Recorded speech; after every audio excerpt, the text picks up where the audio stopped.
Hi ಎಲ್ರಿಗೂ. ಇವತ್ತು ನಾನು ನಮ್ಮ ವಿಡಿಯೋದಲ್ಲಿ ತುಂಬ ಸರಳವಾದ, ವಿಶೇಷವಾದ ಮತ್ತು ರುಚಿಯಾದ ಒಂದು ತಿಂಡಿನ ತಂದಿದ್ದೀನಿ. ಇದು ಮಸಾಲೆ ರೊಟ್ಟಿ ಅಥವಾ ಬಾಂಡಿ ರೊಟ್ಟಿ ಅಂತಾರಲ್ಲ ಅದು. ಆದರೆ ಇದು ನಾನು ಅನ್ನದಿಂದ ಮಾಡಿರೋವಂಥದ್ದು. ಎಷ್ಟು ಅನ್ನ ಮಿಕ್ಕಿದ್ರೆ ಅಥವಾ ಅನ್ನ ಜಾಸ್ತಿ ಮಾಡಿದರೆ ಏನು ಯೋಚನೆಯೇ ಇಲ್ಲ. ಈ ಥರ ನಾವು ಒಂದು ಮಸಾಲೆ ರೊಟ್ಟಿನ ತಿಂಡಿಗೆ ಮಾಡಿಕೊಂಡು ತಿನ್ಬೋದು. ಇದಕ್ಕೆ ಬೇಕಾಗಿರೋದು ಏನೇನು ನೋಡ್ಕೊಳ್ಳೋಣ. ಮೊದಲು ನಾನು ಇಲ್ಲಿ ಅನ್ನ ಮಾಡಿರ್ತೀವಲ್ಲ ಅದು ಅನ್ನ ತೊಗೊಂಡು 3 ಬಟ್ಲು ಅಕ್ಕಿ ಹಿಟ್ಟು, 4 ಗೆಡ್ಡೆ ಈರುಳ್ಳಿ ಹೆಚ್ಚಿದ್ದು ಸಣ್ಣಗೆ, ಆಮೇಲೆ ಮೆಂತ್ಯ ಸೊಪ್ಪು ತೊಳೆದ್ಬಿಟ್ಟು ಸಣ್ಣಗೆ ಹೆಚ್ಚಿರೋದು, ಆಮೇಲೆ ಸಬ್ಸಿಗೆ ಸೊಪ್ಪು ತೊಳೆದು ಹೆಚ್ಚಿಟ್ಟಿರೋದು, ಜೀರಿಗೆ, ಕಡಲೆಬೇಳೆ, ಸ್ವಲ್ಪ ಎಳ್ಳು ಕೂಡ ಹಾಕಿದ್ರೆ ರುಚಿ ಚೆನ್ನಾಗಿರುತ್ತೆ. ಆಮೇಲೆ ಇಲ್ಲಿ ಹಸಿರು ಮೆಣಸಿನ್ಕಾಯಿ ಮತ್ತು ಉಪ್ಪು ಎರಡನ್ನೂ ಸೇರಿಸಿ ಪೇಸ್ಟ್ ಮಾಡ್ಕೊಂಡಿರೋದು ನೀರು ಹಾಕ್ದಲೇ.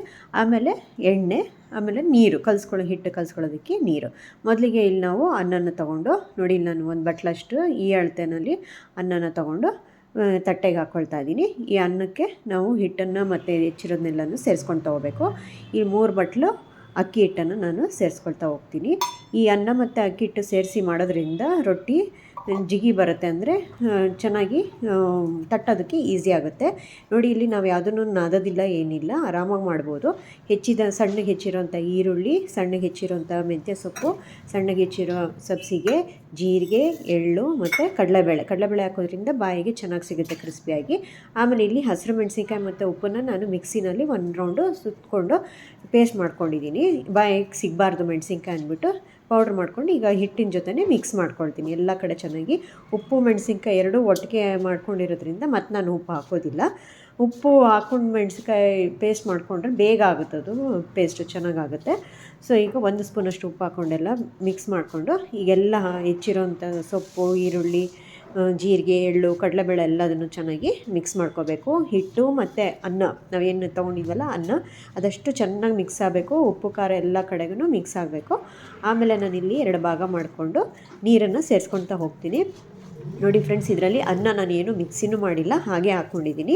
ಇದು ಮಾಡೋದಕ್ಕೂ ಸುಲಭ ಮತ್ತು ನಿಮಗೆ ಗೊತ್ತೇ ಆಗಲ್ಲ ಇದು ಅನ್ನದಿಂದ ಮಾಡಿರೋದು ಅಂತ. ನೋಡಿ, ಈ ಥರ ನೀರು ಪ್ರಮಾಣ ನೋಡಿಕೊಂಡು ಕಲಿಸ್ಕೋಬೇಕು, ತುಂಬ ಜಾಸ್ತಿ ಹಾಕ್ಕೋಬಾರ್ದು. ಇದಿಷ್ಟು ಅಳತೆಗೆ ನಾನು ಇಷ್ಟು ಹಿಟ್ಟಿಗೆ ನಾನು 1 ರಿಂದ 1/4 ಲೋಟ ಅಷ್ಟೇ ನೀರು ಬೇಕಾಗಿರೋದು. ನೋಡಿ, ಈಗ 1 ಲೋಟ ಖಾಲಿಯಾಗಿದೆ.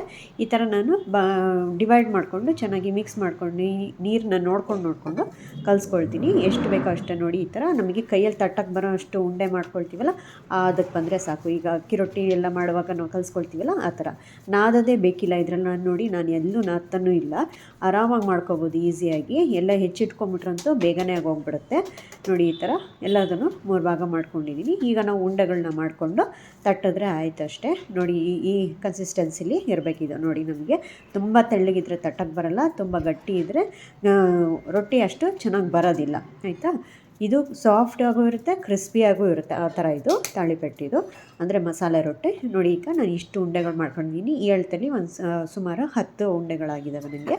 ಈಗ ಮೊದಲಿಗೆ ನಾನಿಲ್ಲಿ ಈ ಸಿಲಿಕಾನ್ ಶೀಟ್ ತೊಗೊಂಡಿದ್ದೀನಿ. ಇಲ್ಲ ಅಂದರೆ ನೀವು ಬಾಳೆ ಎಲೆ ಮೇಲೆ ಮಾಡ್ಬೋದು, ಇಲ್ಲ ಯಾವ್ದಾದ್ರು ಪ್ಲಾಸ್ಟಿಕ್ ಶೀಟ್ ಇದ್ದರೆ ಅದನ್ನು ಕೂಡ ತೊಗೋಬೋದು. ಪ್ಲಾಸ್ಟಿಕ್ ಶೀಟ್ನ ನಾನು ಅಷ್ಟು ಅಡ್ವೈಸ್ ಮಾಡಲ್ಲ.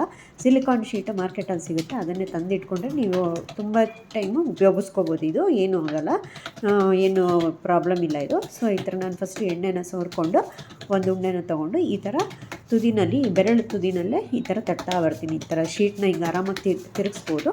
ಈ ಥರ ತಿರುಗಿಸ್ತಾ ತೆಳ್ಳಗೆ ತುಂಬ ತೆಳ್ಳಗೂ ತಟ್ಟೋದೇನು ಬೇಡ, ಮೀಡಿಯಮ್ ಇದಕ್ಕೆ ಥಿಕ್ನೆಸ್ಸಿಗೆ ತಟ್ಕೊಂಡ್ರೆ ಆಯಿತು.